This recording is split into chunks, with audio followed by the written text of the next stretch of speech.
আমার মিছিল বড় হতে হবে না, আমার মিছিলে যেন কোনো কিশোর গ্যাংয়ের সদস্য, কোনো কিশোর না থাকে।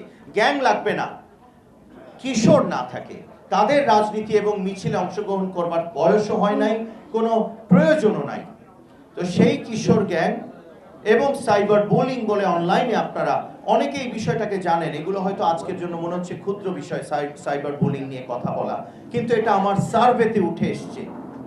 মেয়েদের একটা বড় কনসার্ন সাইবার বুলিং, কিন্তু আমাদের এই ডিজিটাল লিটারেসি বা ডিজিটাল সাক্ষরতা নিয়ে অনেক ইনস্টিটিউশন সরকারের বিভিন্ন অংশেও তৈরি আছে, মানে বিভিন্ন প্রতিষ্ঠান, কিন্তু আসল কাজ হচ্ছে না।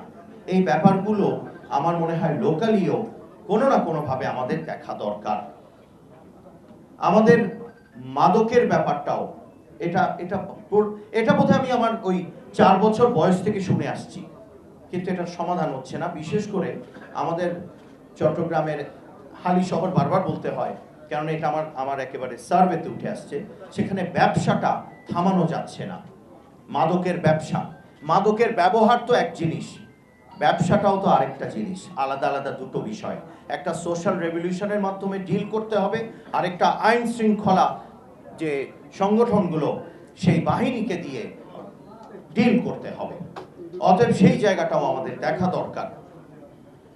আমাদের বহু কিছু আছে শিক্ষায়, আপনারা জানেন মানবিক সামাজিক মূল্যবোধ সম্পন্ন যে কারিকুলাম, এগুলো কোথায় যেন একটা গন্ডগোল পেকে গেছে, একটা ঝামেলা হয়ে গেছে।